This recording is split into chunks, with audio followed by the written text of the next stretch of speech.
La la la la la la la la la la la la la la la la.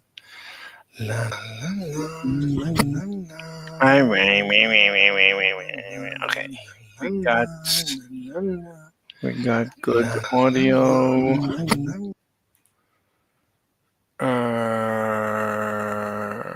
We are on Discord. And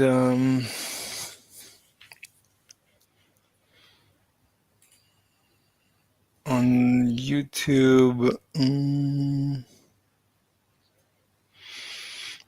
yeah, everything about the UFO is nonsense. It's complete nonsense. The fact that people in the government think that there is UFOs is nonsense. There's no evidence. Bottom line, there is no evidence that that anything UFO related is real. It's all I don't think anyone claims to have seen anything. And even if they claim to see, I need to see. I mean, people need to see. People need to cross-examine all the evidence. Okay, I don't see anything critical on YouTube.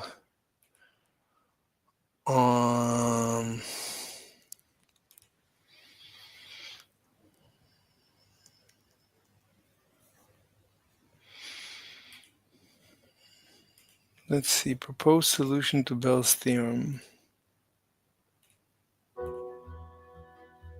If you have polarized sunglasses, you have a Why only my right ear? Lagrangian classical mechanics is like a godsend, right? quantum measurement device. Each of these pieces of glass is what's called a polarizing filter, which means when a photon of light reaches the glass, it either passes through or it doesn't. And whether or not it passes through is effectively a measurement of whether or not. So the way that the polarization works, so I saw a video that completely explains it. Did I put all the videos here, right? Or here? Yeah. This video completely explains it. You don't need anything else. The polarization of light plays a critical role in much of our technology. And it plays a very important role in experiments in quantum mechanics, which challenge our assumptions about the nature of reality. Now suppose we rotate the second linear polarizer. Previous orientation. There it is. The new electromagnetic wave leaving this polarizer. So it's very simple. So if you don't have a polarizer in the middle,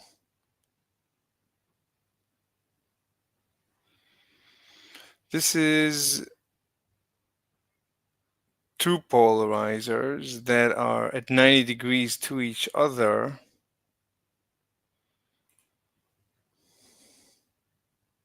Right? There's nothing coming through the second one. It's completely dark.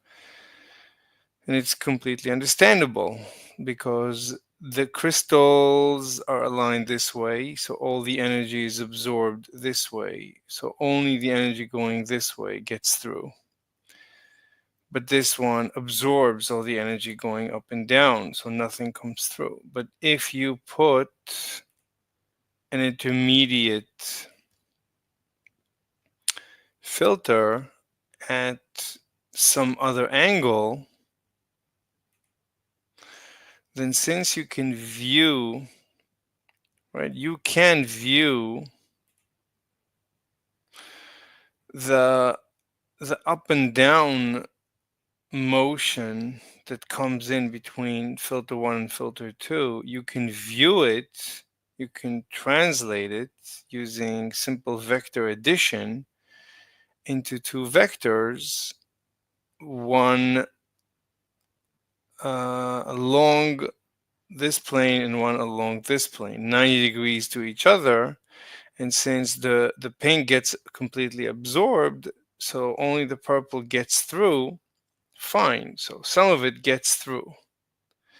and then you would do the same analysis over, right? This is filter Risers A, to FC. filter A, filter B, and filter C. So now between filter B and C, you're going to do the same analysis. So the purple angle, you can break it down into up and down and left and right. So the up and down is going to be completely absorbed, and only the left and right will get through. So you see how now something gets through. So the middle filter actually aids in getting more light through. So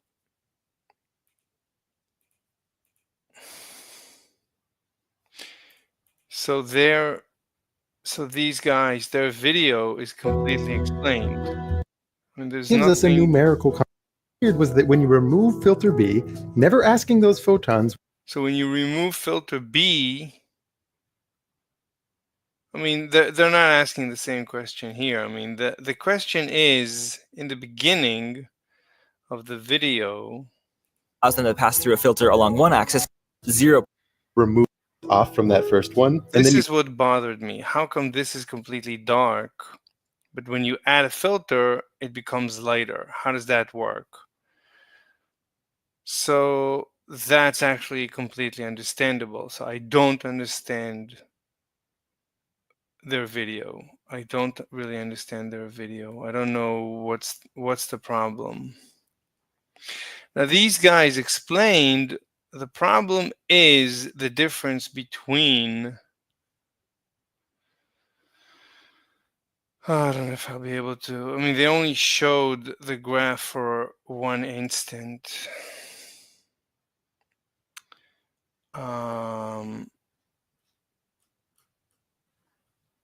But we should add it. As soon as we add this link, I think we'll be able to see the graph. Oh, that's the principle of least action. That's not the one I wanted. So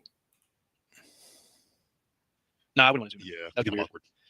not Yeah, this just close one either. Hey guys, so welcome to This one. So if we take this link,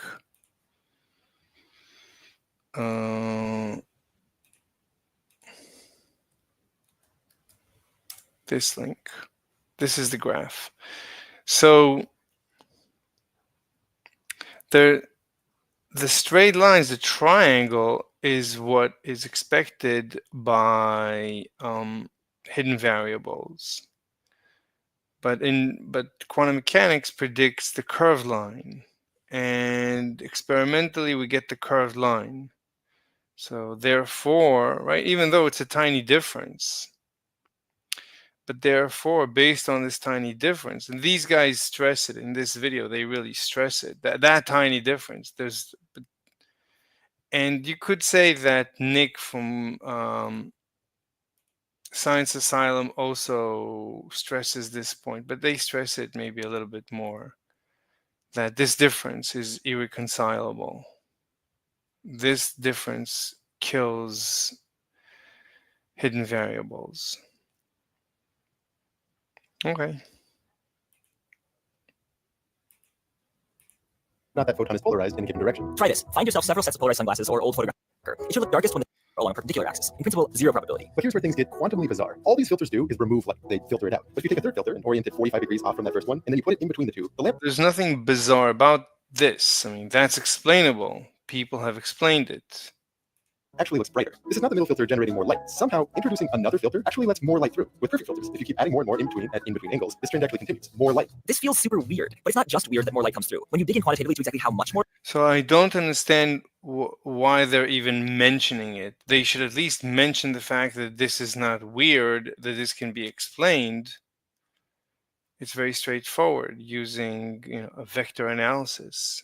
Light comes through, the numbers don't just seem too high, they seem impossibly high. And when we tug at this thread, it's the thing you're experimenting on, and that cause and effect don't travel faster than the speed of light. These will come into question. Like the polarization of a photon. In other words, if you put a filter at 45-degree angles, it allows 50% of the photons to stab at y. Quantum states, like the polarization of a photon. Well, at this point, I am very confused as to what I just heard. But I thought I would take a stab at why Bell's theorem presents this paradox.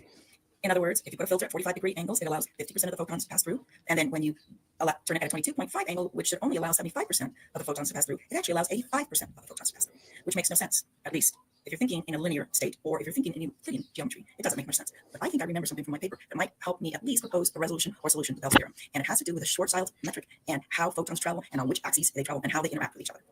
So here's the Wikipedia page on the Schwarzschild metric. And it's a very elegant metric if you want to view it. Schwarzschild, as you know, was a astrophysicist that wrote during World War II to Einstein his solutions to Einstein's field equation. And he came up with the Schwarzschild radius. And basically, here's the equation for the Schwarzschild radius. And if you see, here's a radius of a black hole, a radius of an electric hole should equal these two equations. So what you have is you have a 12 radius squared over a radius times 6. That's 2 cubits, okay? Or, so that should be, you're looking at a 3-dimensional space here, okay? And it should equal 48 g squared, and that's that is a constant for gravity, Newtonian gravity. So you were going to have 48 times the gravitational constant squared times the mass squared, and that's going to be divided by C4 over a radius of 6. See how elegant that is? We are reduced to 12 radial spaces here over, and it's going to happen on 6 metric points or 6 axes or vertices. These are 6 axes. Same here. We're going to have C4 at 4 axes, but the radius is going to be 6 divided by the gravitational constant, but 48 gravitational constants. That's the time it's going to take to travel this area. Okay, let's go on down here. Now the orbital motions. Okay, we know stars are made up of photons. So those stars are going to be traveling in orbital motions. The photons are going to be traveling in a particular pathway, and it's going to be according to the Schwarzschild geodesics, or what they call the Schwarzschild lattice. But I want to show you the animation which explains this lattice effect. But first off, let's just talk about what this is saying right here. It is saying the non-circular orbit, such as Mercury's, dwells longer at a small radii than would be expected classically. This can be seen in the less extreme version of the more dramatic case of the particle passes through it at that horizon. Okay, so let's take a look at this animation that I find very fascinating. So over here, we've got Newton's versus Schwarzschild's trajectories. And you can see at a Newton plane, you simply have an orbit going around a particular point. And down here, you've got the time. But we're going to look at the time dilation. The time dilation for a Newtonian physics is 1. Okay, but Schwarzschild is much different. There's a time dilation that allows an expansion of the photon to travel in this flower-like effect. So let's take a look at what we are seeing here. Okay, we're going to start at 1. And it reaches its first path, proper time. So it's starting over again right here. Now 1, it goes around a central path, but every time it goes at a particular lattice-like fashion. It forms a flower effect. So it's rotating at certain angles around a particular point or its central point. And look at the time dilation. So the time dilation here is greater than 1 at all times. You're going to have 1 just when you start over, but you can never have 1 completely or it will collapse into a black hole. But as you can see, it's always slightly higher than 1. And we've got the X and the Y axis. So this is simply in a 2-dimensional plane where you're looking at a cubit, but we live in a 3D universe. So this is going to be happening at a different dimensional space, and it's going to be intersecting with this Euclidean space. And that's going to explain what's happening to the photons in Bell's theorem. I have no idea what she's saying. What is also going to assist us in finding a solution for the Bell's theorem is the Maxwell-Faraday equations. But let's start out with Gauss's law. And Gauss's law for magnetism states there are no magnetic charges called magnetic monopoles analogous to the electric charges. Instead, the magnetic field due to the materials is generated by a configuration called the dipole. So he's saying the magnetics really has no real charge to it, not like the electron, or not like the photon. The photon has a charge. The magnetics of Gauss's law does not. Again, going back to Schwarzschild, according to Wolfgang Pauli, Schwarzschild is the first to introduce the correct Lagrangian formalism of the electromagnetic field. And here it is, 1/2 minus, where E is the electric and magnetic field. So we've got the magnetic minus the E squared, leaves a remainder. All right, I don't know what she's talking about. I don't see how this is even remotely relevant. Oh, and there's no comments on her video from 6 years ago. So I don't know.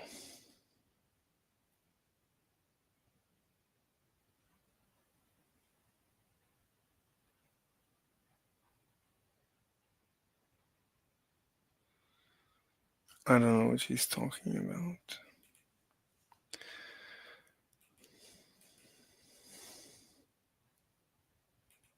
Or the part of it that is going in the x direction will be absorbed by it. So the outcome that I get coming out of the polarizer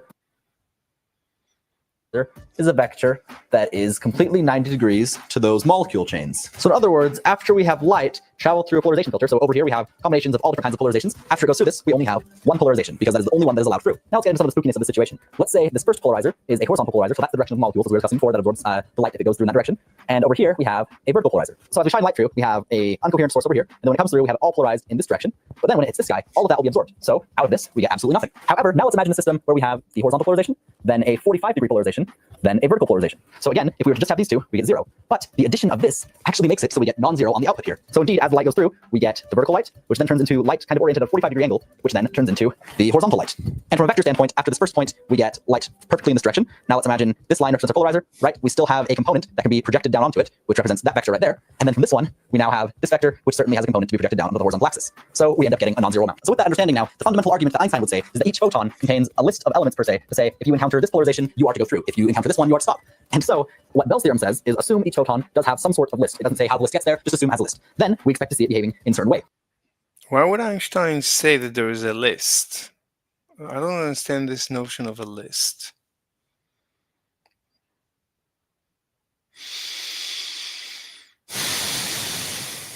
So the argument back then was mainly the act of measuring was physically changing it. We can get around this apparent loophole of saying that it is the act of measurement that is the mechanism that causes all the disparity we see by using entangled photons. So in our physical experiment that we're going to carry out, we're going to have a thing called a BBO crystal. What BBO crystal does is essentially it is a nonlinear crystal which can take in a photon and then down convert that into two photons. Now it's very inefficient. It's only like 6 out of every million photons, which is still by far enough that we will see to get data points. For instance, I will have the purple photon go in, and then if it's one of the lucky ones to get down converted, that one photon will split into two photons of 8 to 10 nanometers. In other words, 2 photons of half the energy. So we're not breaking any rules here. Those entangled photons will travel off on plus or minus 3 degrees from the central line, and they will go to our observer A and observer B. However, in front of those observers, which these observers, by the way, we call multiplier tubes, we will have 2 polarization filters. And these polarization filters will be very good for testing different states on each of the different photons. And from this, we can build up a statistical model and essentially prove out the hypothesis of local hidden variables. Now, it is essentially the same as what I just showed you on the whiteboard diagram. It is just slightly different because we need to try and get 2 specific angles to make it more feasible to calculate. And so that's what the halfway plate and quarter wave plate are for. So from this experiment, we're going to test out 16 different configurations, which each will give us this E value here, as I'm going to call it, which you can see here. So essentially, we're going to get 4 of these E values, which are going to be E sub AA, E sub A prime B, E sub A B prime, E sub A prime B prime, which is just going to be denoting essentially 4 different main set configurations, but each of those are going to be comprised of these, which are the different probability values that we're going to associate with 4 different configurations for each E value for the photons either going through or not going through. However, the important part is that each E value should fall between -1 to 1, where 1 represents the photons are perfectly correlated, meaning photon A and photon B both.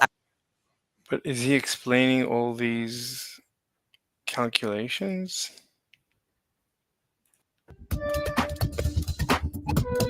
If you've seen most of my videos, you know that we like to build a lot of circuitry here. And believe me, nothing looks better than an actual printed PCB of your own circuit. In fact, it's also their 5th anniversary of the many giveaways that they're doing. And now for my favorite, let me just add one here. Not necessarily cheap, but a little complex. And in fact, it is extremely unintuitive. So please go into it with a little bit of an open mind and try to really take in what this theorem states. In the early 1900s, there was a huge debate going on in physics, all pertaining to the completeness of quantum mechanics. The argument that Einstein, Podolsky, and Rosen brought up in their famous EPR paradox was that the universe is both real and that there cannot be spooky action at a distance, otherwise saying things must be locally real. Now, these two terms sound a little complicated at first, especially calling one spooky action at a distance, and that's a quote from Einstein. But regardless, the spooky action at a distance simply stated that you cannot have information travel faster than the speed of light. Well, realism basically said, if I don't look at the moon, if I don't make a measurement on the moon, it still exists, even though I'm not measuring it. Now, if you were to put yourself back then or today, or probably any time, we would always argue that these points seem extremely valid because they're very intuitive for what we interact with. However, the predictions made by quantum mechanics disagree with this. Now, before going further, let's go ahead and take a look at some of the experimental results of quantum mechanics. Now, I'm not actually doing these experiments here. If we're actually testing Bell's theorem, yes, I am going to be doing that. However, for these, I'm just going to be drawing them on a diagram. So after decades of questioning, to finally get an answer, we have Bell's theorem, which is essentially one big if-then statement. Bell's theorem essentially is a proof by contradiction, meaning it says if there are local hidden variables, then we expect to see these results. And so if we can show that we do not see these results, then that must imply that our original assumption was incorrect. In other words, that there are no local hidden variables to describe the system. 3 Blue 1 Brown actually made a wonderful video on this topic, really showing it in a very nice way,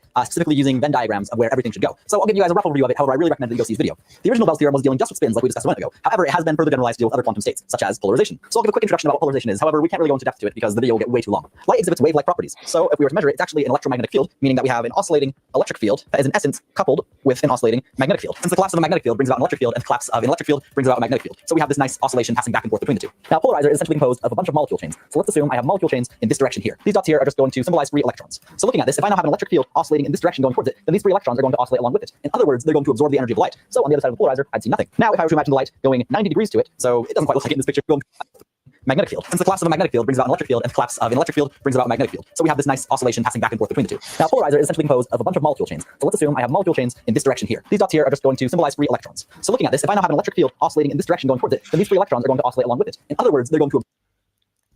So what he's showing is these electrons are going to oscillate this way. absorb the energy of light. So on the other side of the polarizer... It's absorbing the energy of the light. But right to left, it's not absorbing. I'd see nothing. Now, if I were to imagine the light going 90 degrees to it, so it doesn't quite look like it in this picture here, but imagine that it is directly onto it, then it cannot vibrate the electrons up and down this way, or at least very much. So now the electrons are not absorbing the energy. So light will go through since it cannot be absorbed. So in essence, that is how a polarization filter operates. Now, from an analytical standpoint, let's say I have my light polarized as this vector here. If this x-axis were to represent the direction of the polarizer, essentially, then that means the component of this vector, or the part of it that is going in the x direction, will be absorbed by it. So the outcome that I get coming out of the polarizer is a vector that is completely 90 degrees to those molecule chains. So in other words, after we have light travel through a polarization filter, so over here we have combinations of all different kinds of polarizations. After it goes through this, we only have one polarization, because that is the only one that is allowed through. Now let's get into some of the spookiness of the situation. Let's say this first polarizer is a horizontal polarizer, so that's the direction of the molecules, as we were discussing before, that absorbs the light if it goes through in that direction. And over here we have a vertical polarizer. So as we shine light through, we have a uncoherent source over here, and then when it comes through, we have where we have the horizontal. But the addition of this, the 45-degree angle. Now let's imagine this line represents our polarizer, which certainly has a component to be projected down of elements per se, to say if you encounter this polarization, you are to go through. If you encounter this one, you are to stop. And so, behaving in a certain way causes all the disparity we see in your crystal data points. For instance, so we're not breaking these observers by the way of physical model and angles to make it more here, as I'm going to call it, which you can see here. So essentially, we're going to get 4 of these E values, which are going. All right, I didn't skip anything, and he's not explaining anything, so I don't understand what he's saying. 4 different main set configurations, but each of those are going to be comprised of What are these E's and A's and B's? Hello, Lori. Who's Lori? Oh, Lori from the Globe Gangsters. Yeah, the dead server. So funny. No one shows up on that server.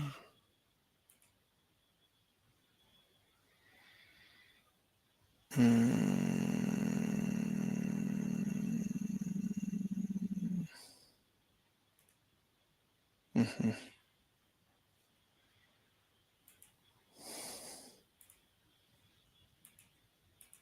These, which are the different probability values that we're going to associate with 4 different configurations for each e-value for the photons either going through or not going through. However, the important part is that each e-value should fall between -1 to 1, where 1 represents the photons are perfectly correlated, meaning photon A and photon B both act exactly the same as an entangled photon should, and -1 means they are perfectly anti-correlated, meaning if photon A goes through, photon B will not go through, and vice versa. So from I don't know what he's saying here. The wave function is the cosine theta. I don't know what is V. What is V? I don't know. I don't know. From these 4 e-values, we're able to calculate out this s value, given this equation here. Now, s really doesn't have any physical interpretation. Just know that it is proven that any s value greater than 2 will disprove local hidden variable theory. So, now with the general understanding out of the way, we can jump straight into the experiment. However, I am going to have each of these papers linked in the description, specifically Bell's theorem, the actual paper if you want to read it, very beautiful, as well as the paper that I based my experiment off of, which is essentially an identical experiment, just slightly different because I didn't have all the equipment they had. As you can see on this table, we have our experimental setup for testing Bell's inequality. Now, you can also see there are quite a few components on this table, and this is by no means a simple setup. So, we'll go through each part step by step. So, as the first step, I have this 405 nanometer laser, which I mounted inside of this block, just for ease of control, I suppose. And then directly out of the laser, we have a half wave plate. After that wave plate, we have a quartz plate, which here I have fixed to the mount so that I can easily rotate it, because again, that will be important as I'll explain in a second. And then after the quartz Mm-hmm.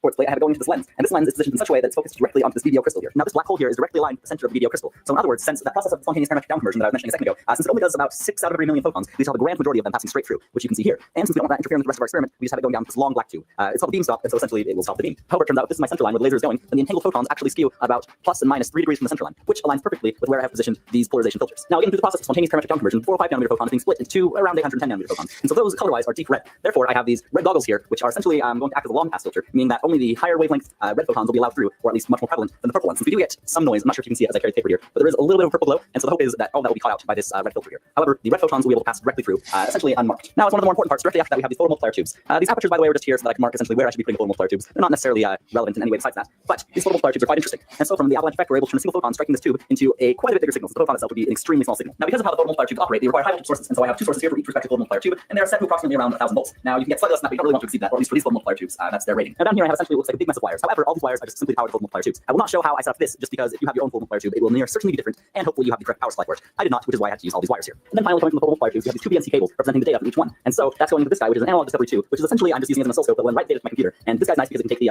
scope measurements per se every 10 nanoseconds. But anyways, that data will go to my computer, and then we can just analyze everything through program. Now, if you are trying to replicate this at home, I do not recommend this way to do it. Of course, this is a very easy way, meaning this oscilloscope if you want to get data, but it does take a lot of data. It is by no means efficient. If you have something like an FPGA board, there are lots of tutorials online about how you can program it to count the coincidences and then just export it as a bit stream, in which case will save you a lot of data and a lot of processing time. All right, so that's essentially everything to test Bell's inequality. Now, I'm not going to film myself running the experiment because A, there's not really much to see, and B, if you were to run this experiment with lights on, then the photomultiplier tubes break because they're sensitive to just 1 photon. So don't turn on the lights when you're running this experiment if you try to do it at home. Otherwise, you may be out a couple $1,000s. So with that said, I'm just going to cut to points where I have already analyzed the data and got the number of coincidences, the number that each photomultiplier tube picked up on, like the number of photons, and then we can run it through some programs to then calculate our S value and see how successful it is. Now, also, if you guys are running this experiment, I will have papers linked in the description detailing out a little bit more precisely about everything that's happening, also the formulas, even though I'm going to have programs linked in the description that will just run it all for you. You can see more of the mathematics behind it all. But again, that's already in the formulas in the program that I have. So I don't know, whatever you want. Let's just cut to where I have the data. So after gathering all that data, which by the way probably took on the magnitude of around 8 hours to gather the data, not including the setup. The setup took like 18 hours spread over 2 weeks. But after gathering all the data, here are our results. So this is actually pretty exciting because we did measure a greater than 2 magnitude S value, which means local hidden variable theory is impossible, or at least in this experiment to the 95% confidence level, just due to our standard deviation and such. Now, from the physical experiment that we demonstrated today, you could argue some loopholes, such as certainly light could interact with the information between this point and this point in that amount of time. Well, yes, but they have actually done experiments that take care of this by doing large fiber optic bundles to have the light travel a much further distance, and so that way you can essentially rule out that possibility. And so you can rest assured with that, I suppose. Just for a moment though, let's take a step back and really focus on what this result means. Since we have shown s greater than 2, we have shown that the universe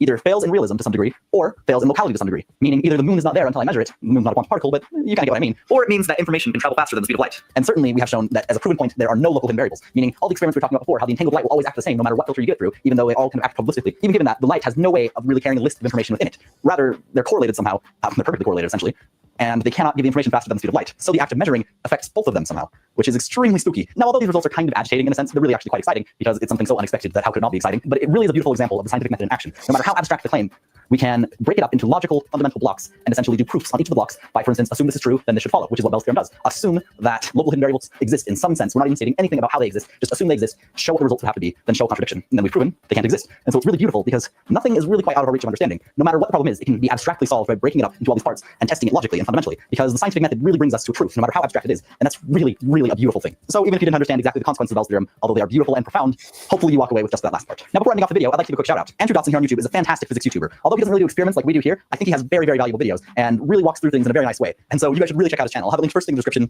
I don't know, tell him I said hi or something. So that's going to be it for today's video. If you enjoyed it, I'd really appreciate it if you hit the thumbs up button, as it really does help the channel quite a bit. And if you'd like to see my videos that are weekly, then go ahead and hit the subscribe button. Okay, but he doesn't explain. I mean, he said, he says, yeah, you believe me, yeah, but you didn't explain. So I don't know anything. Let's see. I have a message.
All right. So,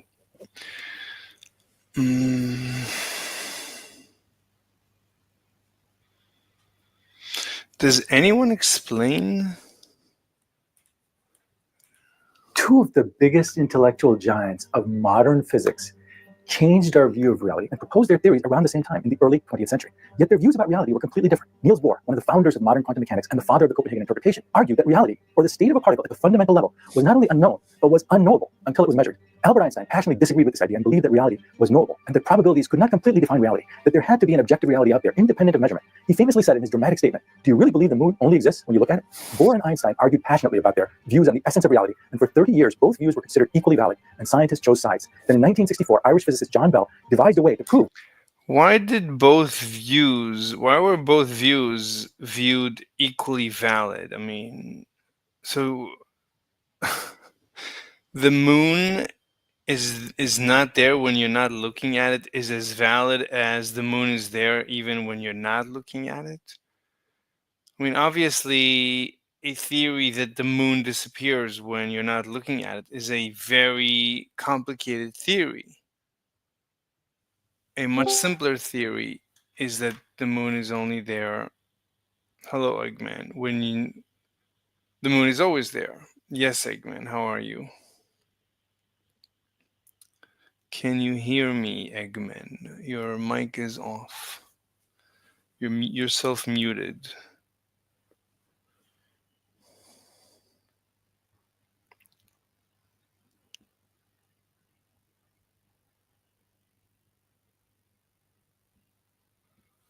Can you hear me, Eggman? I can, but Yeah. all right. Good. How are you? Okay. A little tired, but that's about it. What? A little tired, but that's about it. A little tired? But your audio is very low. I'll fix that. What? Let me fix that real quick. Okay.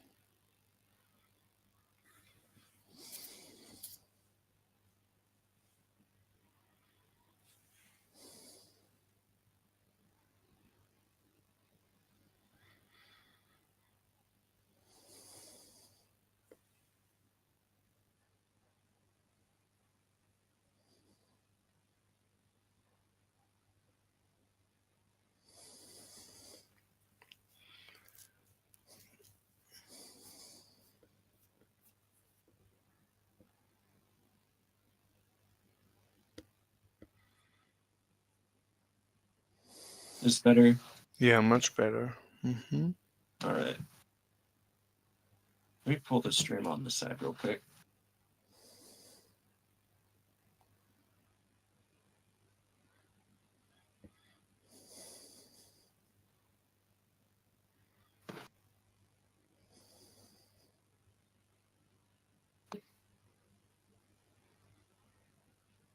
How you been? Okay, how are you? Pretty good.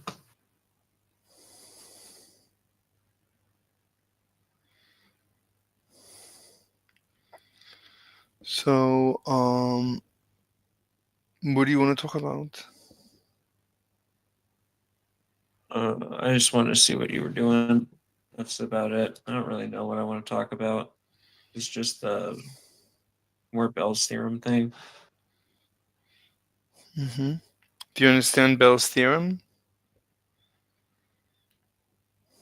Not necessarily, but I could figure it out.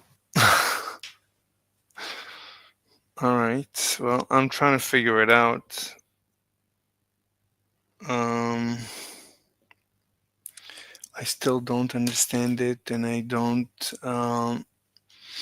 understand it, and I don't like it. It's gotta be false. My assumption is that it's false.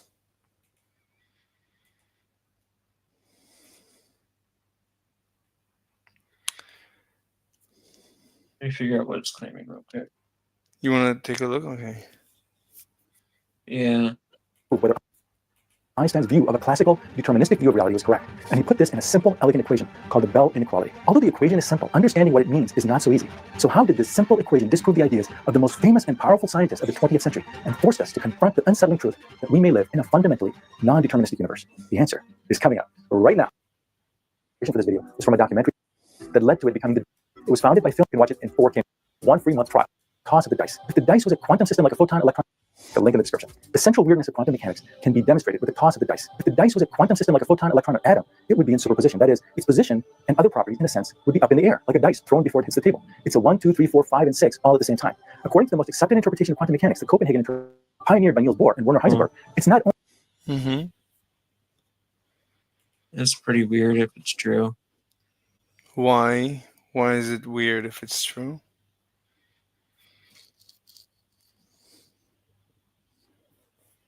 I don't have a good understanding of non-locality when it comes to physics. Non-locality means local to your light cone. Do you know what a light cone is? I come from a math background. That's good. Do you know But I Minkowski? don't know what a light cone is. Do you know I've Minkowski? heard of them though. Okay. Do you know what Minkowski spacetime is? Minkowski spacetime diagram. Yeah. So in Minkowski spacetime diagram, any like you have light cones. A light cone that comes out of you is all the events that you can cause in the future. Your future is the light cone that is above you, and any event that could have influenced you is the light cone that is below you.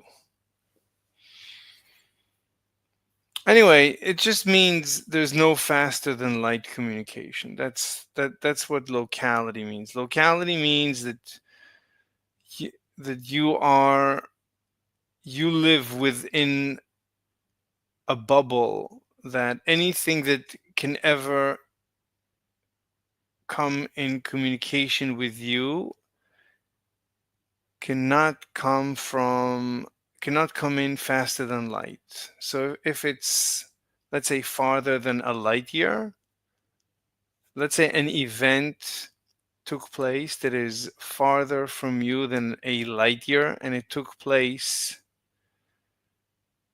a light year ago, then it didn't have enough time to reach you. Therefore, it's outside of your locality. It's not local to you. It's just a Mm. term. It's just a term. It just means that what is local to you is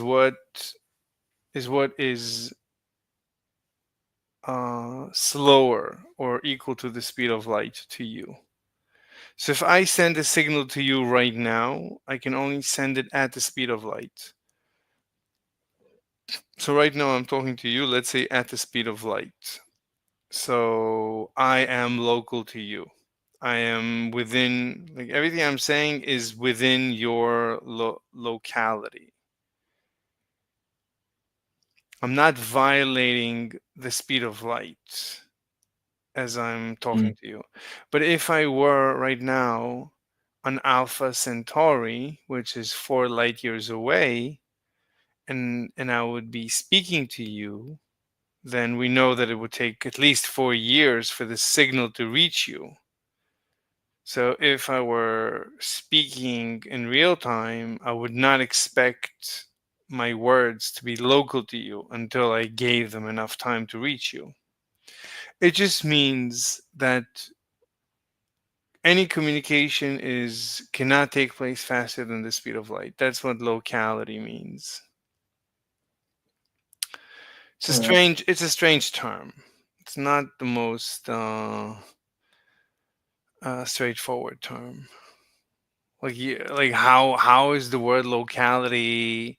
How is the speed of light implied from the word locality? But fine, that's the word that evolved to describe. I don't know who picked that word. So there's locality and there's realism. Do you know what realism is?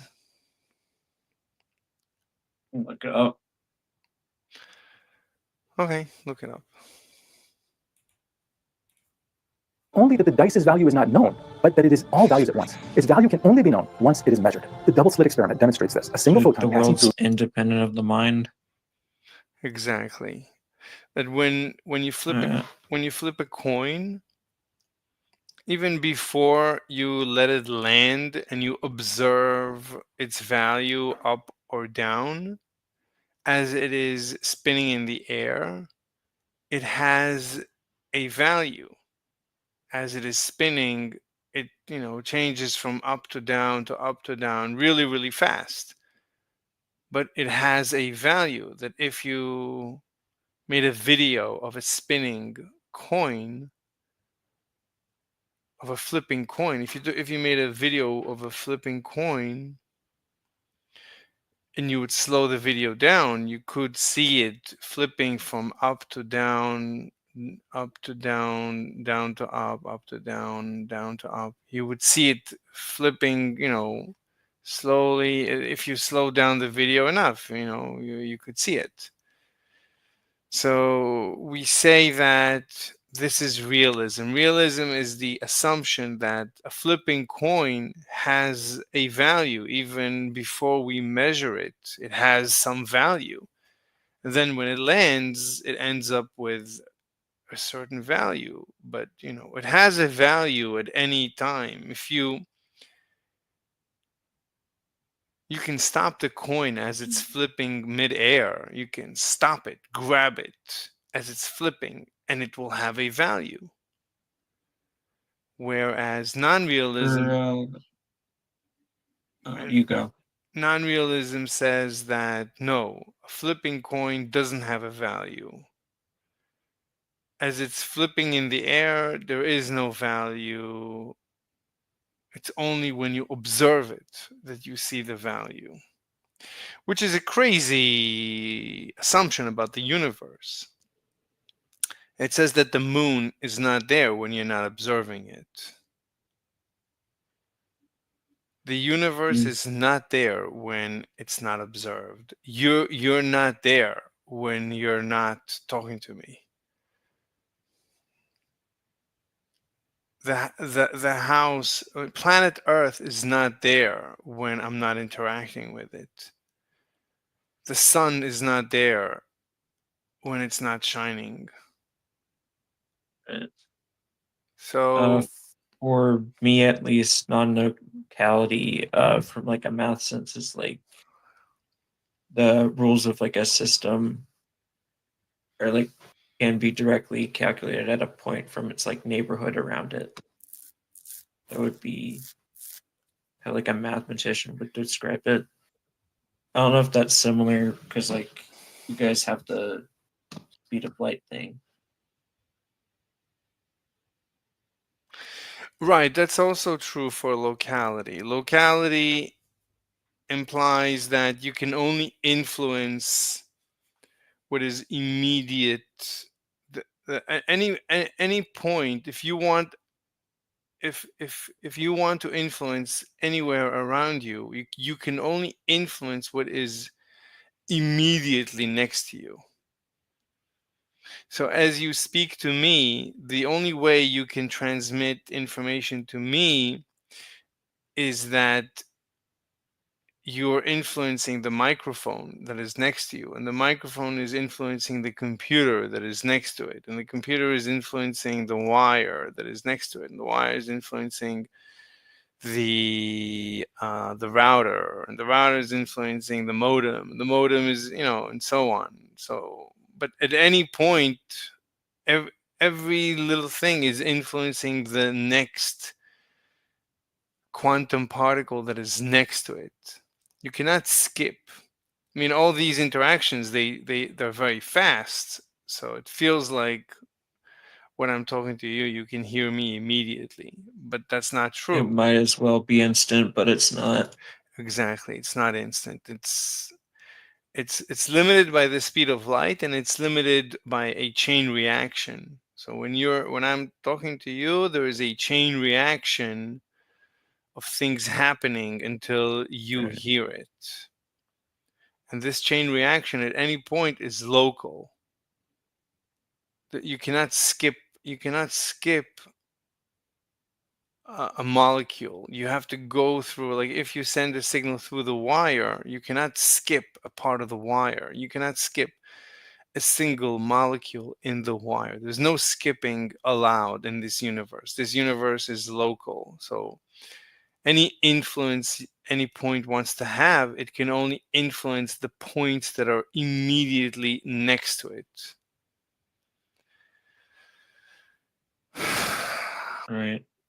That's just locality in the BD and ODE terms also. What Does is that kind of make sense? what is BD and OD?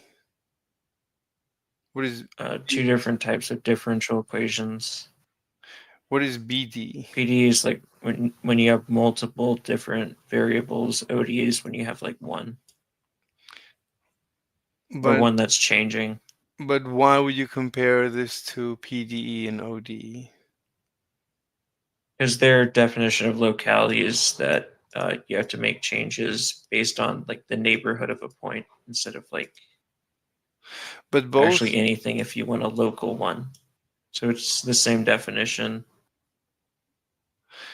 see, I mean, I don't understand. I don't understand how differential equations are relevant to locality.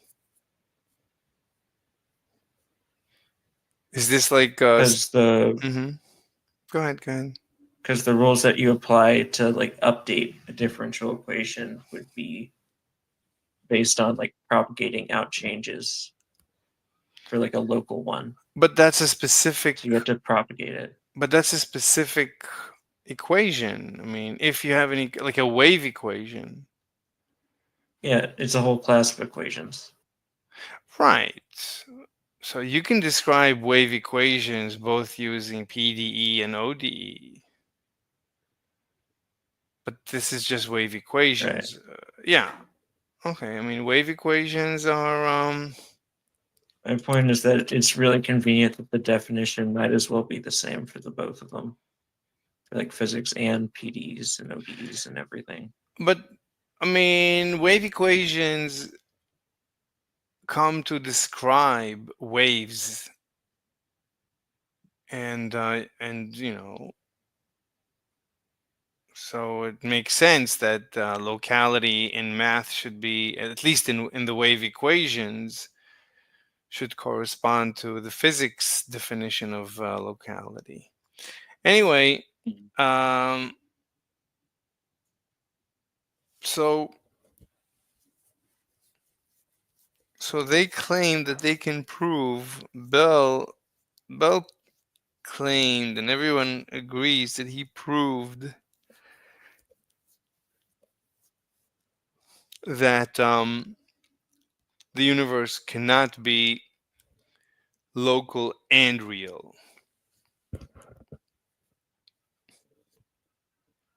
That's interesting if it's true. We'll So, see. so I mean, to me, my assumption is that it's not true. I'm assuming this cannot be true.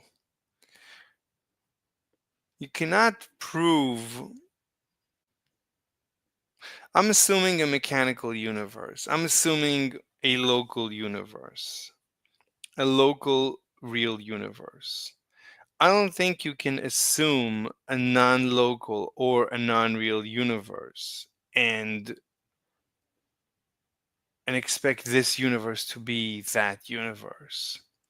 If you don't assume locality, then why do we have this speed limit? Be it the speed of light or any speed. According to Bell's theorem, there is no speed limit. According to Bell's theorem, you can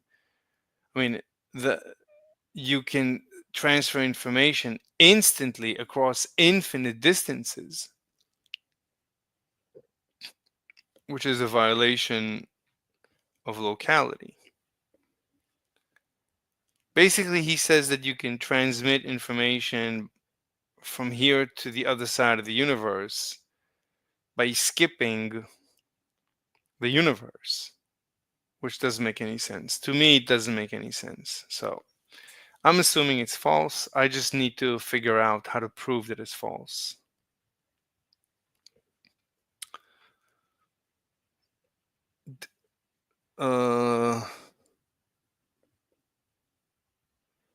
Are you there? Yeah, I'm just looking at the paper. Which Bell's paper? Let me find it. On Einstein and Polsky-Rosen paradox. Someone that popped up, although it might not be his original one. Yeah, that's his paper. That's the title of his paper. The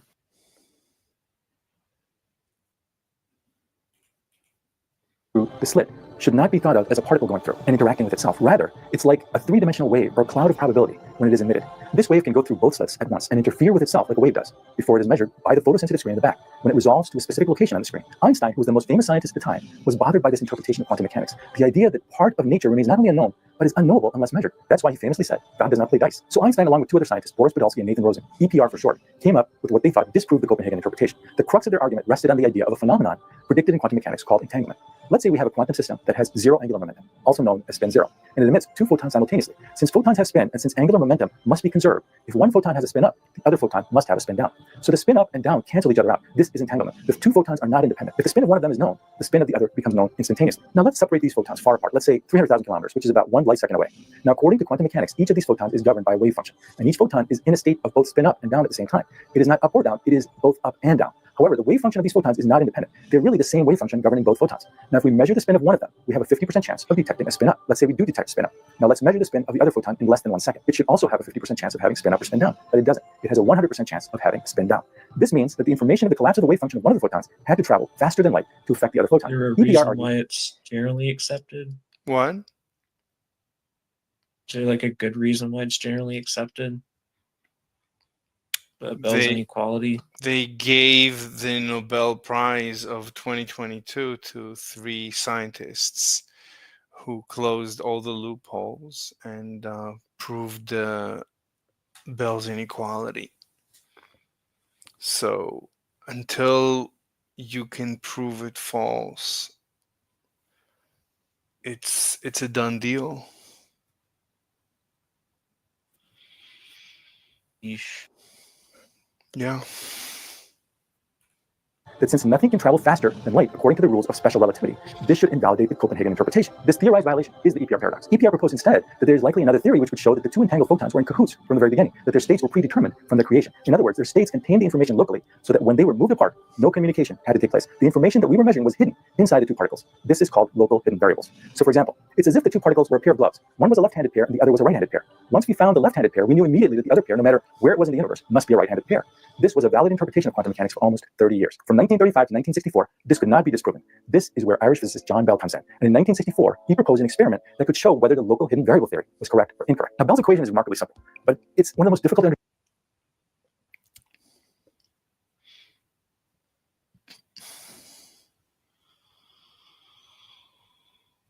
understand and simplify. So I'll present a highly simplified idea of how it works, then also show you the simplified version of the mathematical underpinnings later in this video. Now we're going to play a game, and our opponent is going to be the universe. And the game is guess the color of the checkers pieces. Now I want to give a big shout out to Jim Al-Khalili, who shows a similar simplified illustration in a documentary available on Magellan TV. I encourage you to check it out because it's fascinating. If I guess the color correctly, I win. If I'm incorrect, the universe wins.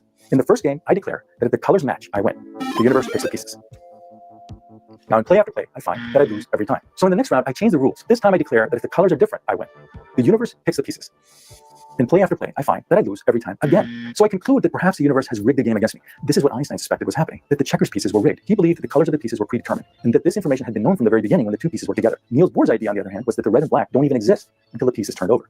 So I change the rules of the game again. This time, I do not tell the universe whether matching colors or different colors will win the game until after the universe has already picked the checker pieces. If, after revealing the checker pieces, I find that I win 50% of the time and lose 50% of the time, then my conclusion is that indeed the checker pieces were rigged from the very beginning, because my chances of winning would be 50% if the red and black pieces were already picked by the universe. But if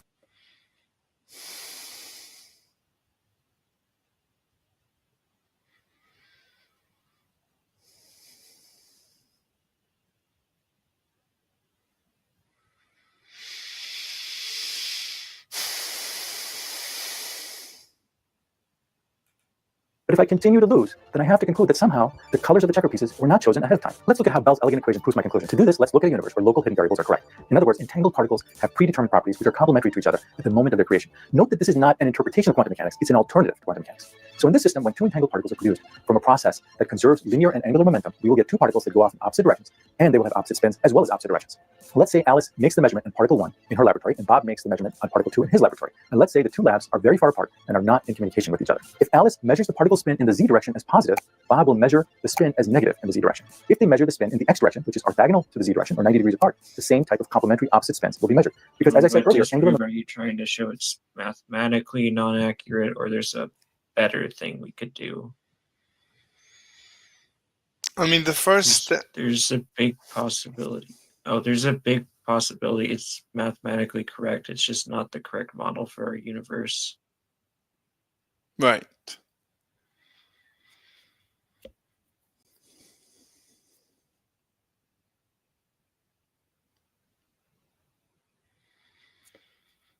I guess which one is it?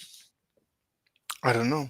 Or so let's start with two particles are entangled. One, so they have opposite spins. They're spinning in opposite directions, but we don't know in what direction. Could be in any direction, in any 3D direction. So I take one particle, you take one particle. I measure it, you measure it. And we always get opposite measurements. How does that work?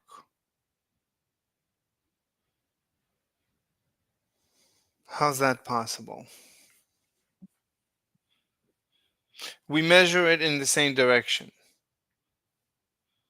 Let's say we measure it up and down.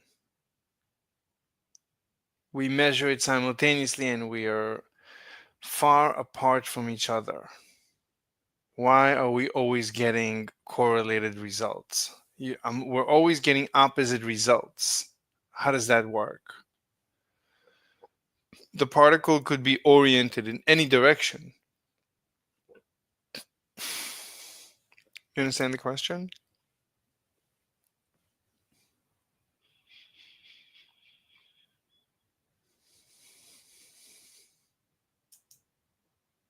Momentum is always conserved. What Bell's inequality does is it says, now let's make a third measurement that is somewhere in between the z and x axes. In our example, we use 45-degree angles to the z and x. Now, complementary opposite in the Tricky z. one. Wait, did you understand my question? Yeah, it's just I would not know how to solve that. Trying to figure out how to.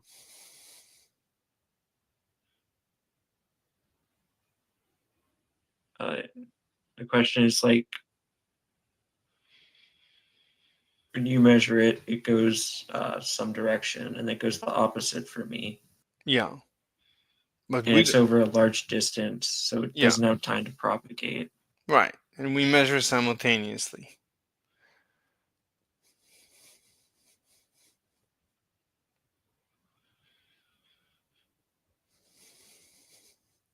The measurement, let's say we agree on the direction of measurement. We both measure, let's say pointing, we're going to point our device at some star. So we're pointing it at the same direction. So the measurement device, our measurement devices are completely aligned, but the particles are both in some arbitrary direction, but they're opposites.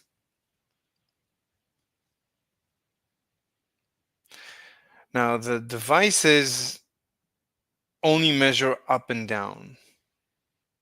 So the result only comes out as up or down. That's the nature of the beast in quantum mechanics. When you measure spin, you can only get up or down.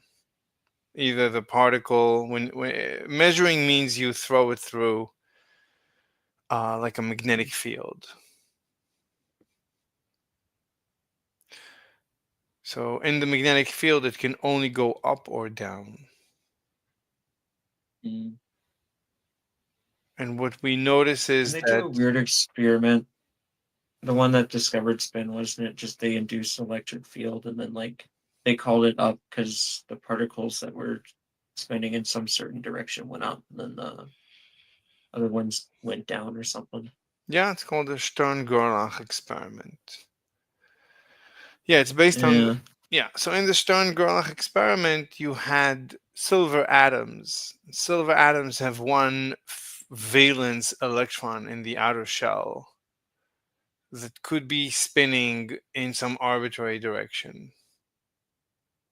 And you sent the particles, you sent silver atoms through this magnetic field, and half of them went up and half of them went down. And since we're assuming that they're all pointing in arbitrary directions, this means that an arbitrarily directed spinning electron or silver atom will either go up or down in a Stern-Gerlach apparatus. So the measurement only gives us a binary, up or down. So the act of measuring, the output is either up or down, where the particle could be spinning in an arbitrary direction. That's a given. And we're assuming that entangled particles have opposite spins because of conservation of angular momentum, meaning you started with some particle, change in momentum. angular. Wouldn't it just be change in momentum everywhere is zero? You start with a particle that has Or is zero. it the sum of all momentum? You start with a particle that has zero angular momentum, meaning it's not spinning. You give it time until it decays into two particles that have a spin. And because you assume conservation of angular momentum, then you assume that the two daughter particles have opposite spins.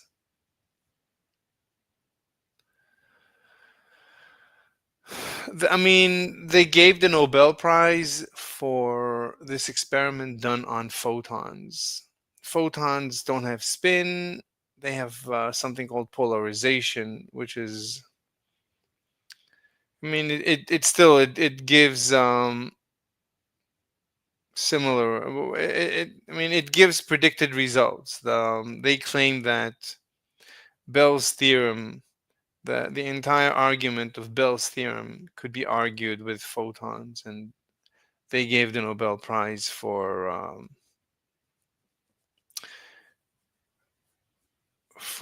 experiments done on photons, on laser beams. But the question is, okay, so I have a particle and you have a particle. We know that they're spinning in some arbitrary direction, but they're opposite spins. You measure, I measure simultaneously, and we later compare notes and we discover that we always get opposite results. The question is, how is this possible?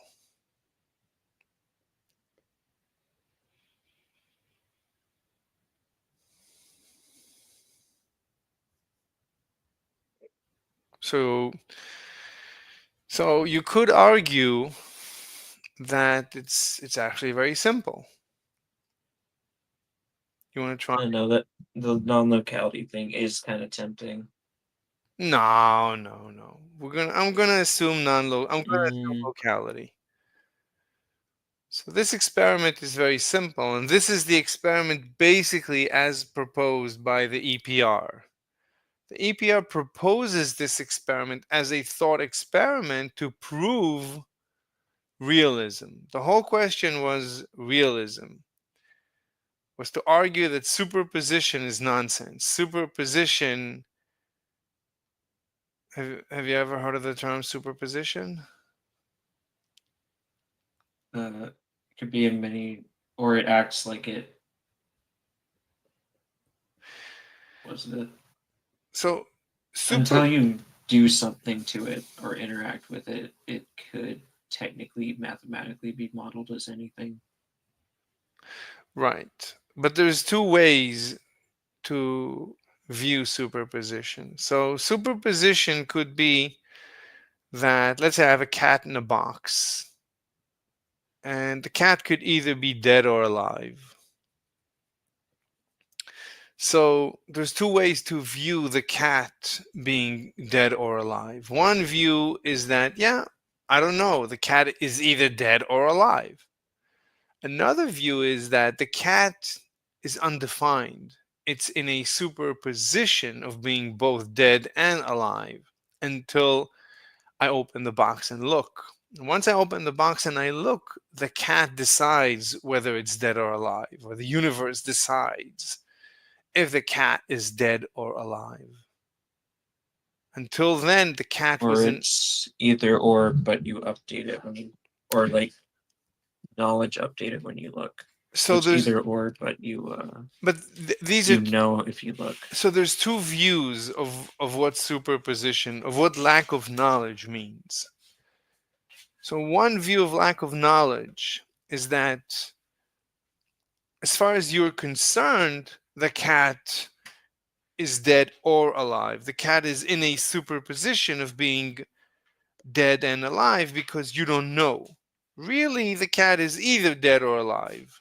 But because you don't know, you're going to treat it as if it's in a superposition of being both dead and alive. Meaning, this is called epistemic. It's an epistemic lack of knowledge. The state of the cat, the unknown state of the cat, is an epistemic unknown. That it's just you happen to not know. So it's a question in epistemology and the philosophy of knowledge and knowing. That's one view of superposition. Another view of superposition is no, the cat when it's in the box and you don't know, it's not that only you don't know, it's the fact it's that the universe doesn't know. The cat doesn't know.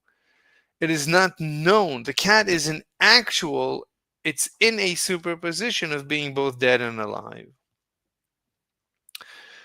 That's the there's two camps, and the camp of the two camps are headed by Einstein and Bohr. Einstein believed that superposition is just an epistemic superposition. Bohr believed that the superposition is ontologic.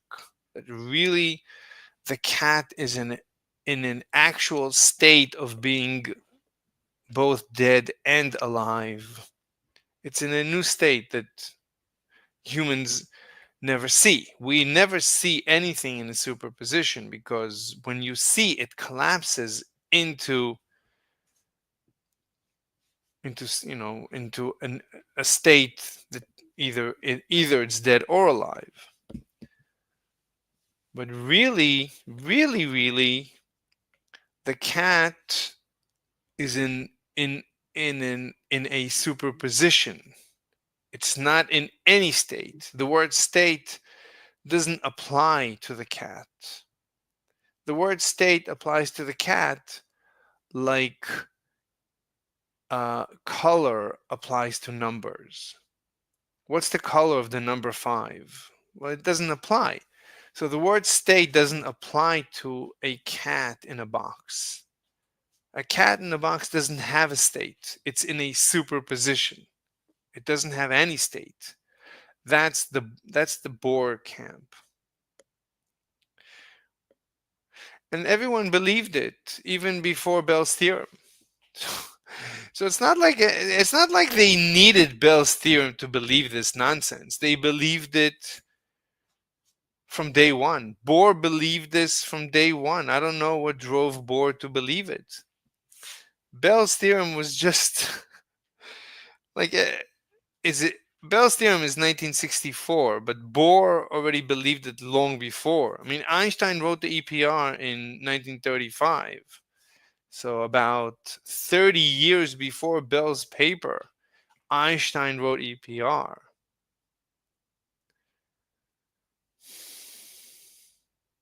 Anyway, can you explain why my particle is always measured opposite yours, even though we measure simultaneously and we're far apart? Probably not. It's You have really to figure out no. It's very no. It's some way very of doing it. no. It's very simple. It's really not complicated. It's the most straightforward explanation. It's like, of course, that's what you'd expect in a normal universe. There's nothing weird about it. Just conservation.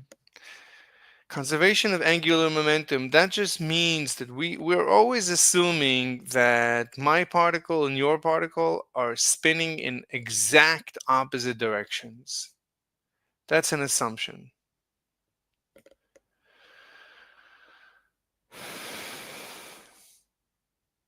The two particles are spinning in some arbitrary direction. But that arbitrary direction, mine is opposite to yours. I measure I it. guess that makes sense, but that's Yeah, it's a very sensible assumption. But that's almost just a non-local update in of itself, right? no you don't need to go to non. Everyone agrees you don't need non-locality to explain this experiment. I mean, Einstein said this is the EPR example. This is the EPR thought experiment. that we always get opposite results, and there's no surprise there. Why are we always getting opposite results?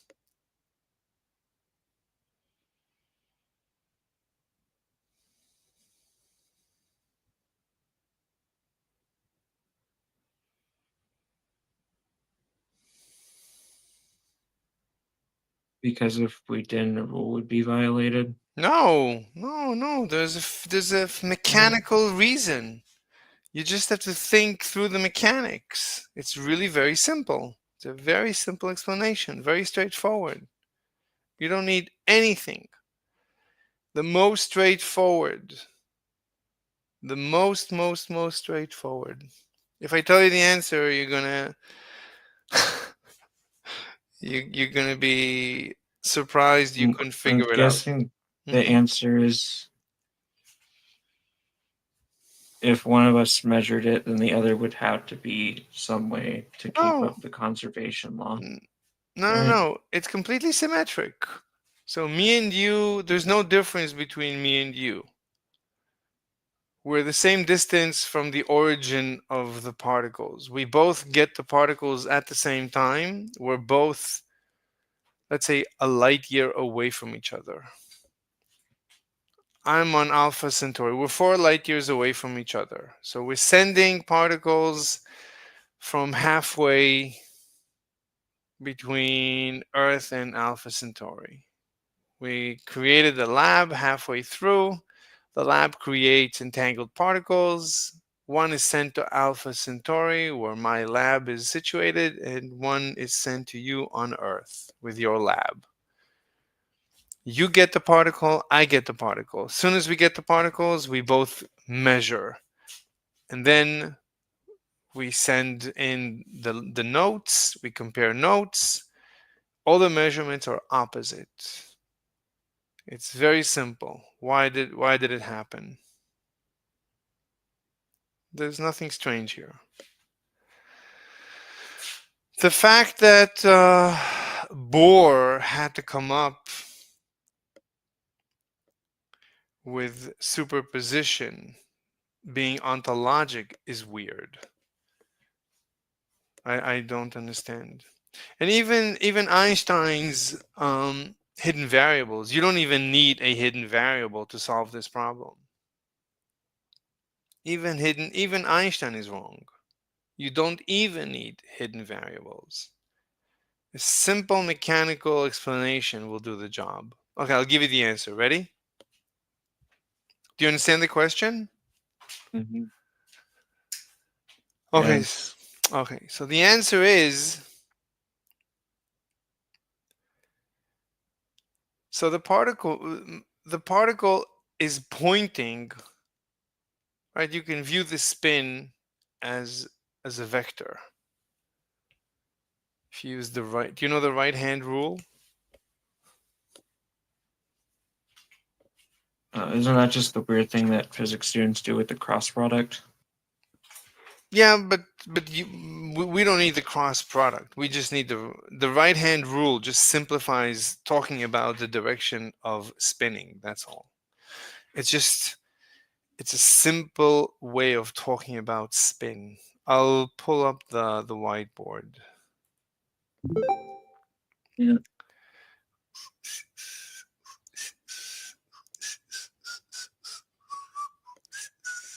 Join. All right, I'm waiting for the white. Yeah. Let me create a new guy. Okay, so this is going to be Bell's theorem. All right.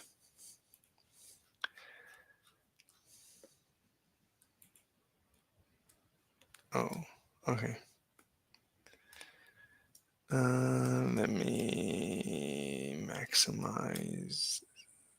All right. So,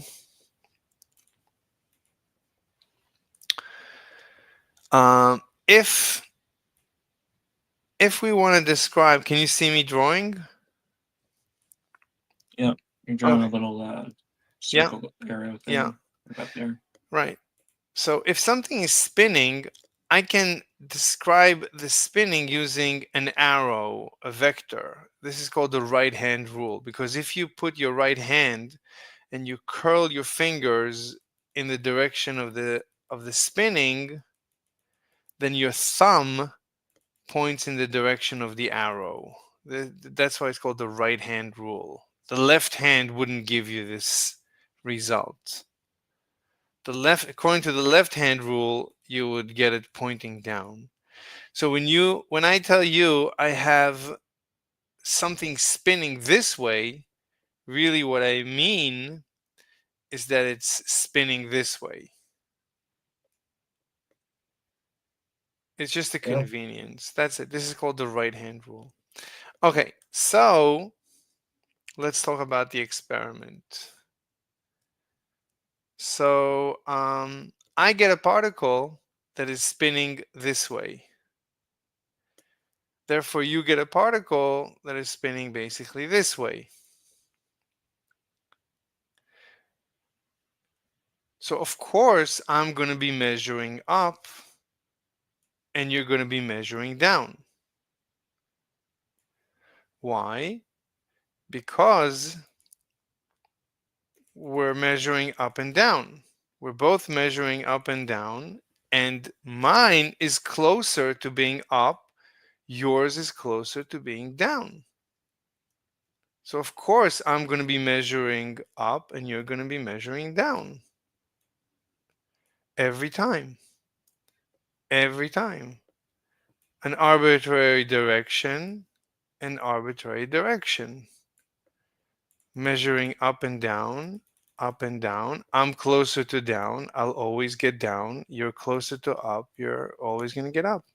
So we're always going to get opposite results, very simply. There's nothing spooky, and it's very straightforward.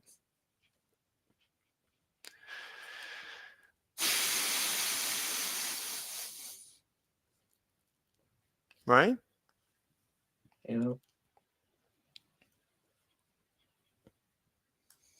is mine just way more likely to be pointing more up? What? I'm getting confused here. Is that why is mine or yours always going to be like this? Why couldn't we get like down, down, or up, up? That's a given. So the way it works is that in the beginning, there was a particle. This is the parent.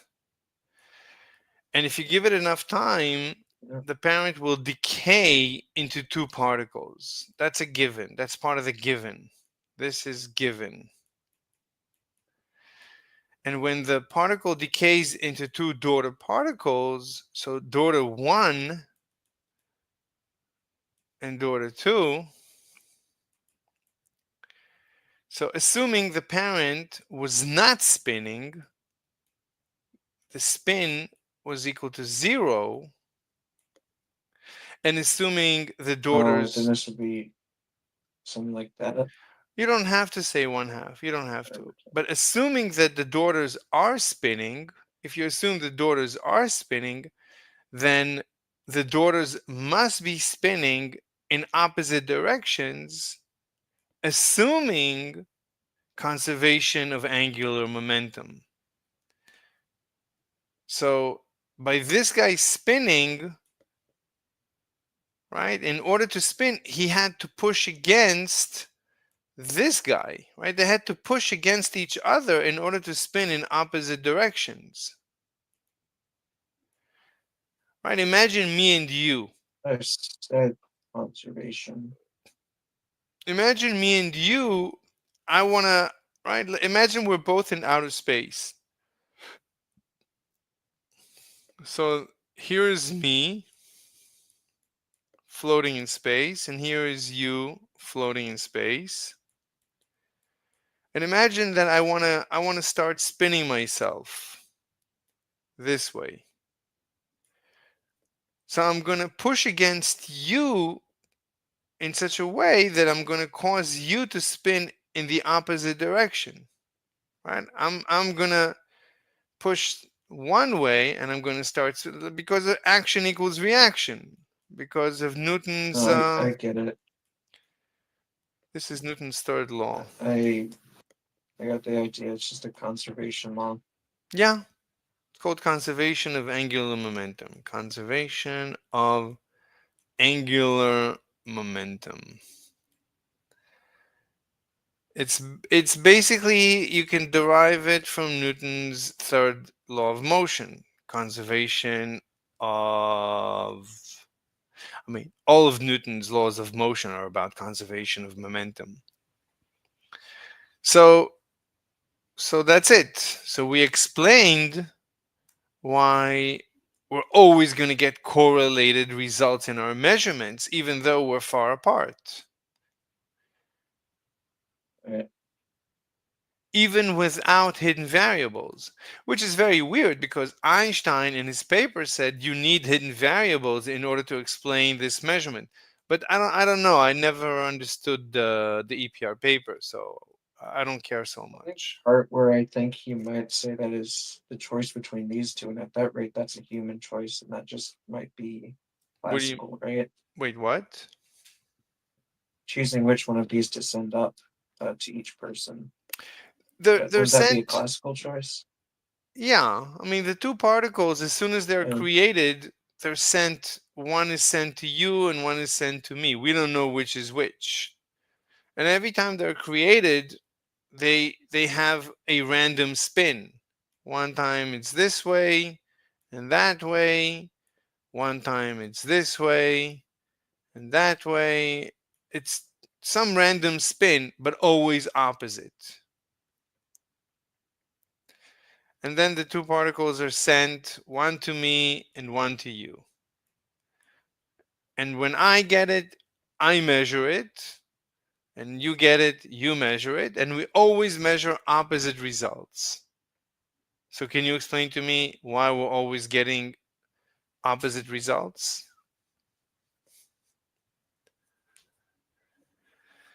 because these two are inherently opposite because of the conservation. Yeah, but why? But why are we getting opposite results? Yeah, they're spinning in opposite directions.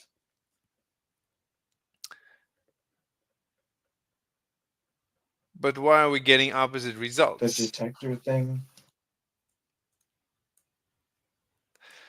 Yeah, the detector is up and down. But some people might argue that a particle that is pointing this way might measure up some of the time.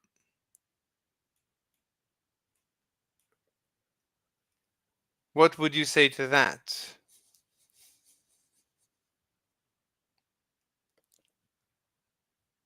That's a little weird. Exactly. So that's impossible. That's obviously not true. We see it's not Is true.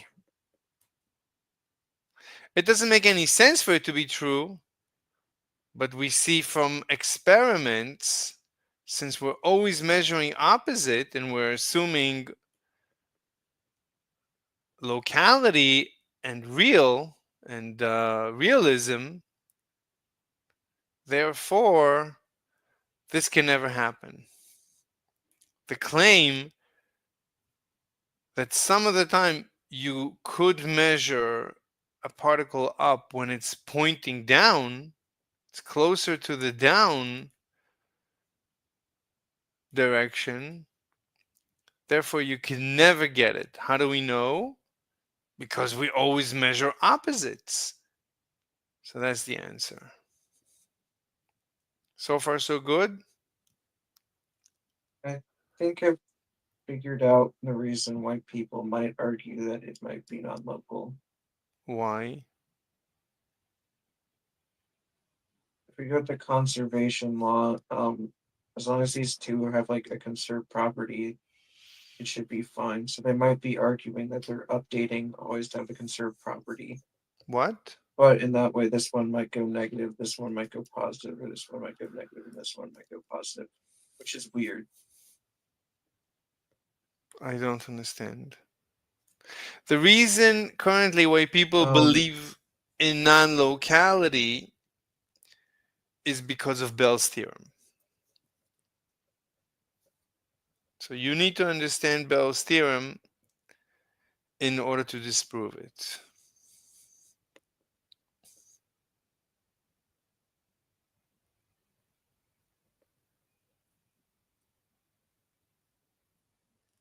Right. Let me ask you a question. But people, I believe, model these like their spins are changing. It's just they always conserve the spin cannot property. change. The spin cannot change because no one is interacting. We're assuming conservation of momentum. We're assuming, conservation. There's no interaction with these particles. That's part of the assumption of the experiment.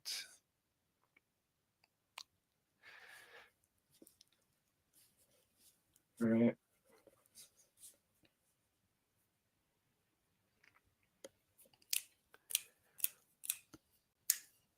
Do you want to take a break? Are you falling apart? No, it's just when I've helped people with their math, usually they model these like they're changing their spin as long as they conserve the property. So I'm wondering where that comes from. I mean, the particles cannot nilly-willy change their spins. That would be a violation of conservation of angular momentum. Right, but when I've seen people model this, they say that the conservation is always held, but one might flip while the other flips the opposite direction to save it. That's So in like one instant it might be this, and then in another instance it might be this. so according to non-locality, the two particles can push against each other from a great distance instantaneously. But I reject it. Right. I'm just wondering why this is the model. The model is their opposite spins because that's the nature because of conservation of angular momentum. The parent had zero spin. Therefore, if the daughters have spin, their spins will be opposite, assuming conservation of angular momentum. Therefore, Right, but I also think that the model says that the spins are changing as long as they keep that property. It's fine. but they're far So apart. I'm wondering where that choice comes from. But as soon as they're created, they're sent. One is sent to Earth and one is sent to Alpha Centauri. They're 4 light years away from each other. And I'm asking if you know where the like changing spin things come from. As long as they conserve that property, it's fine. Attitude thing. That's a violation of locality. So Bell, you can read Bell's paper. His conclusion is the universe is non-local. There is propagation of a signal instantaneously across infinite distances. He doesn't say infinite, but he says instant communication. Right.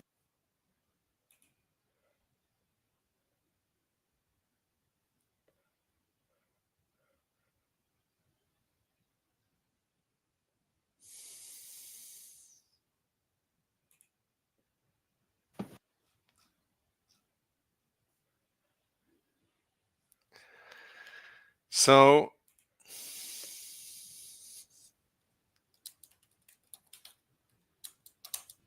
what do you want to do? I don't know.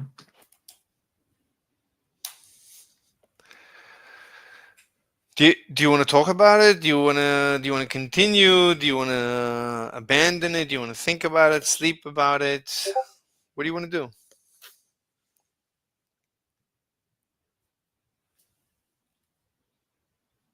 I just wanted to learn about it mainly because Okay. I've helped friends do their QM homework before, but I haven't actually done QM. Okay. It would be nice. If you can explain to me Bell's theorem, that would be nice. I'll make time to fully read through it. Okay. There's many videos about it, but Oh yeah, that's probably better. yeah, the Real videos lazy. I think I can demolish all the videos.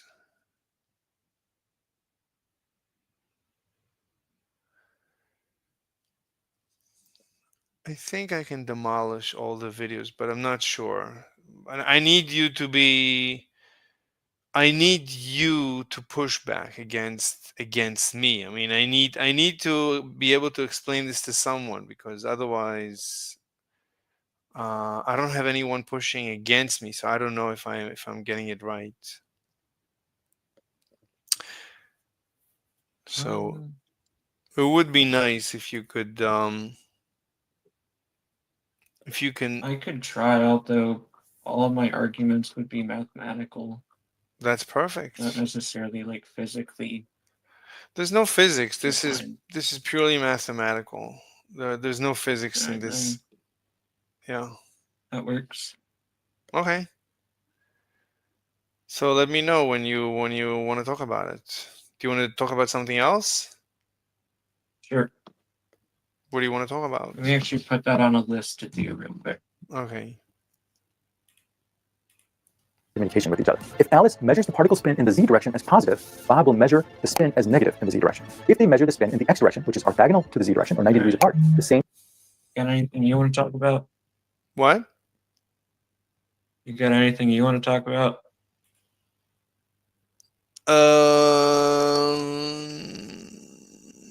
What do you know about Israel? Probably not the best right now.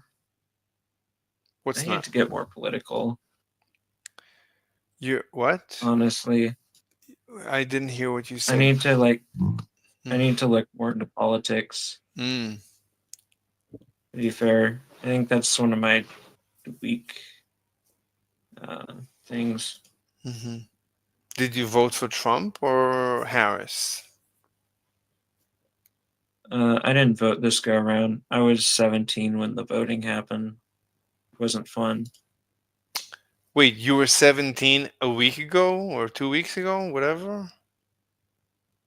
Yeah, So you're still 17 or you became 18? I'm 18 now. So you're pre-college? I'm pre-college, but I attended like a special math school. Mm-hmm. So special math school, so you have some college credits? A few. What courses? Abstract algebra, discrete math, basically everything up to abstract algebra. What is abstract algebra? What is that?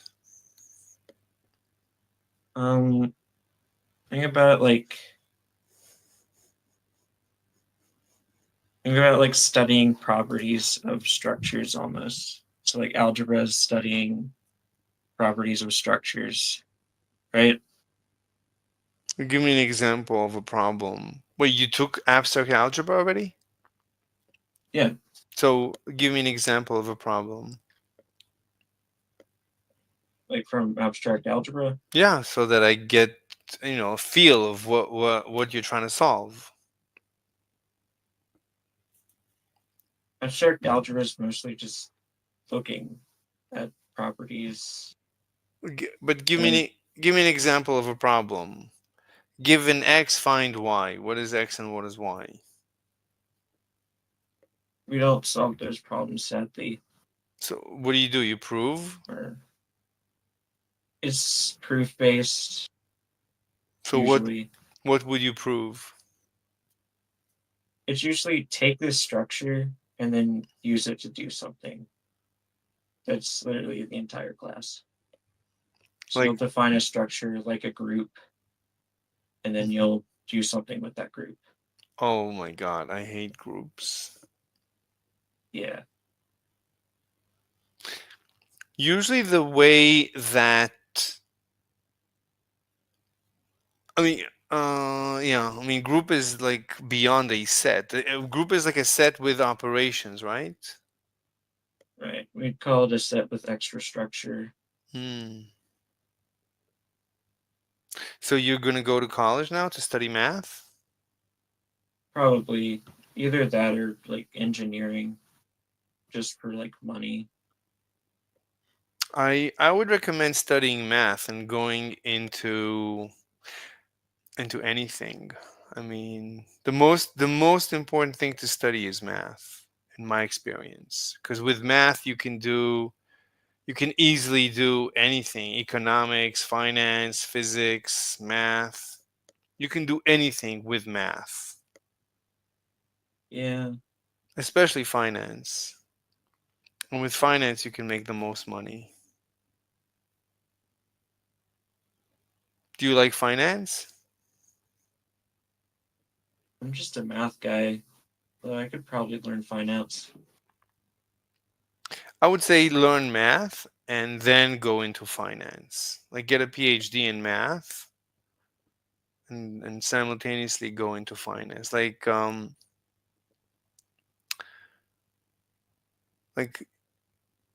not even applied math.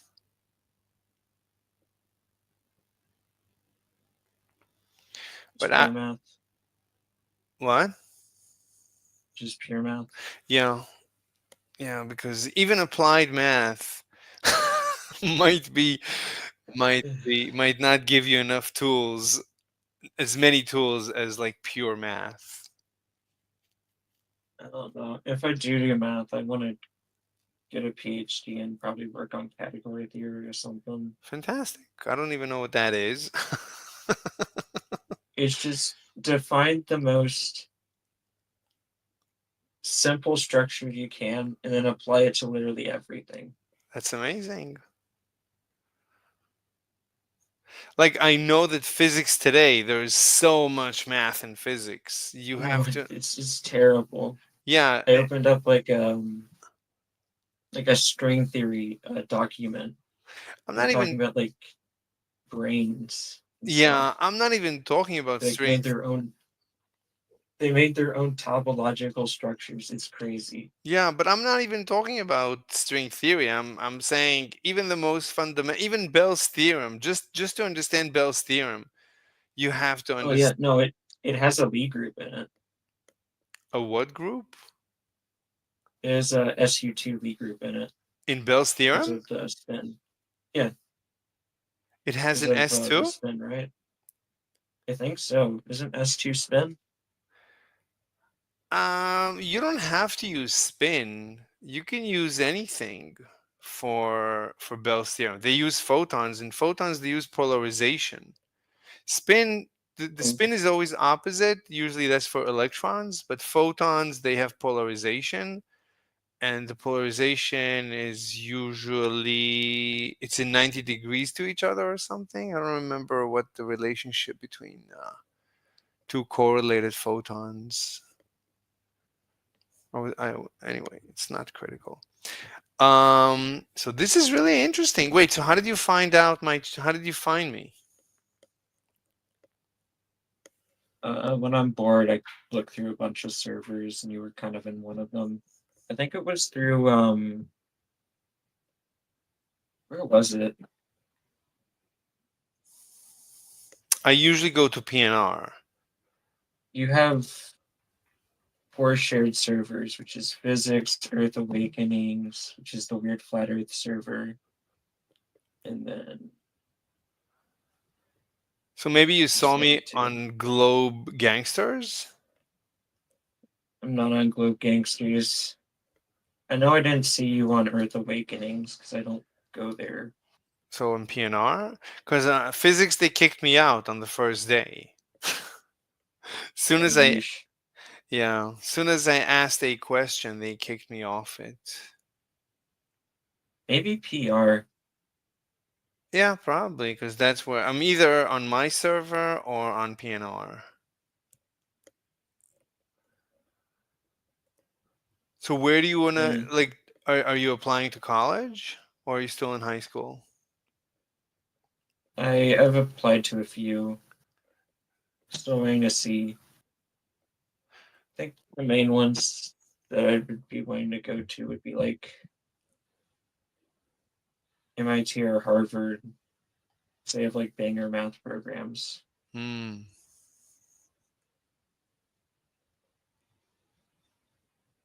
Um, How are your grades? they're good. Amazing. I don't know. It'll probably be a nice time in college. Yeah. You think Wish you, I didn't. hmm? Oh, I still am kind of mad about basically not being able to vote, even though Not like not being able to yeah, vote? I was almost able to. Almost. Who would you have voted for? Um, Well, I'll tell you. Probably Harris. no, same. Same? The tariff thing was weird though. Tara? I think that was the main thing I was scared about. The what? Tara? The tariffs? Yeah, the Trump tariff plan. I don't know how Why? good that would have worked. Why? A 60% one on China, even though he probably would have not done it, Even would have 100%. been Why are fine. you worried about a tariff? Why is that of any concern? I don't know. We get a lot of stuff from China. They probably wouldn't like us after it. But to be fair, we probably do need to stand up against it.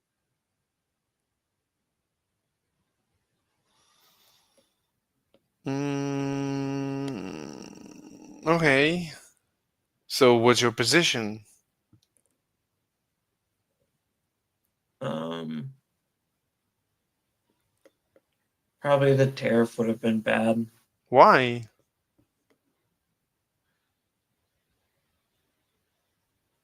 Prices getting passed on to the consumer to an extent. Okay, and why is that bad? Things would get somewhat expensive. Okay, and why is that bad? Unless people get to buy stuff or you have less money for other things. Okay, and why is that bad?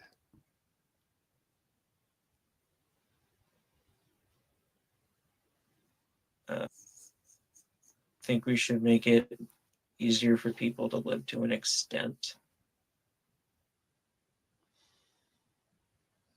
Oh, so you're making a judgment call.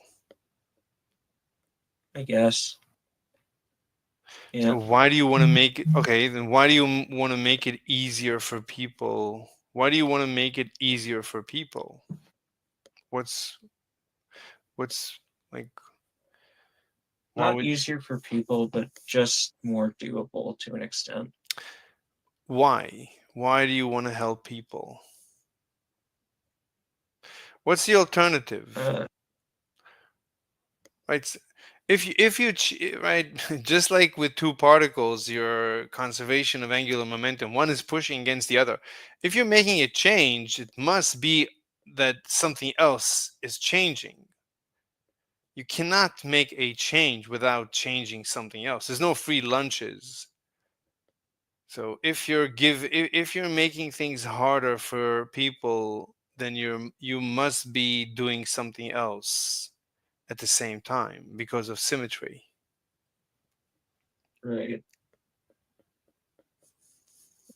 What else is happening when you make things easier or harder for people? What else is happening? You make When it easier for them. If maybe they will feel less need to work. I don't know. I would say the opposite. So he said, No, right? that would be if it's easier, But Trump said, maybe. so look, the way it works is that the government has a budget. The government has expenses. The government needs to somehow collect money to balance its budget. So the government has two Right. sources of income, two potential sources of income. One is the income tax, and the other is the tariff. So if the government starts collecting more from tariffs, then it can reduce, assuming that the budget remains the same, then the government must reduce the burden of income tax. So as you're making things harder for people because you're lowering their purchasing power, you're making it easier for people because you're burdening them less with income tax. So you're actually incentivizing them to work more. And you're disincentivizing them from buying more. So if you're against Because my consumerism, thing would be, mhm, oh, my thing would be if we have lower income tax, but things are more expensive, then to an extent, the expense might weigh out the benefit of having a lower tax on you. wait, I couldn't hear what you said. You're Right. like you moved away from your mic. If things are more, if things are more expensive, like food and stuff, then the income tax might be like outweighed by the expense, even though you have like a low one. I mean, th- tariffs disincentivize purchase, consumerism, consumption. Tariffs are a tax on consumption. Income tax is a tax on production. So when so it's going to be if you're going to increase tariffs, meaning you're going to increase taxing consumption, then you're going to decrease taxing production. So you're going to disincentivize consumption and you're going to incentivize production. So you're going to end up strengthening the economy. People are going to, yes, buy less, you're right, but they're going to want to work more and save more, which in the long run is better for everyone. In the short run, it's worse. So, yes, in the short run, you're hurting people's quality of life. But because of symmetry, you're going to be gaining in the long run quality of life. So yeah, so it's like you save today in order to have a better tomorrow instead of spend today and then have a worse tomorrow. So you have a symmetry of symmetry of time. So whatever you're gaining, whatever quality of life you're losing today, that's gonna you're gonna gain it in the future. And whatever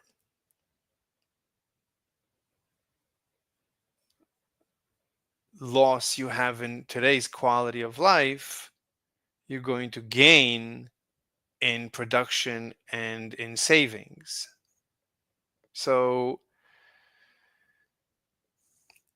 it's not, you can't say, right, there's no free lunches. There's no such thing as making a change of only one parameter. So two things have to change simultaneously. So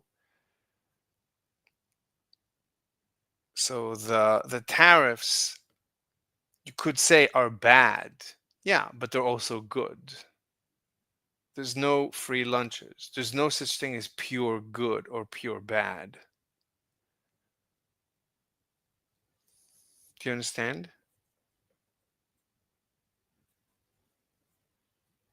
I guess. Anyway, what else do you want to talk about? Go soon. I got someone else who wants to talk. You have somebody else to talk to? Uh, Wait, what did you say? I can't hear you. You have a girlfriend? I got a friend who might want to talk soon. He wants to talk to you or to me? To me. All right. It was Anyway, nice talking. yeah, man. So let's keep in touch. I want to continue talking to you about Bell's theorem. All right. See ya. All right, see you. Bye. All right. That was very interesting.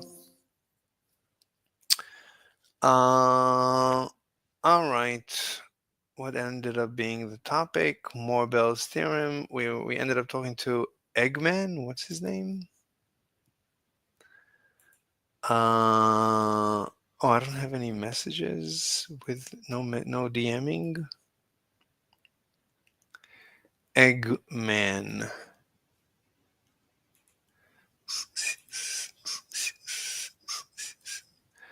Devo FFMYF duty.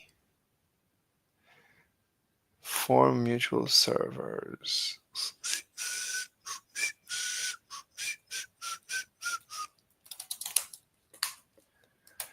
Eggman.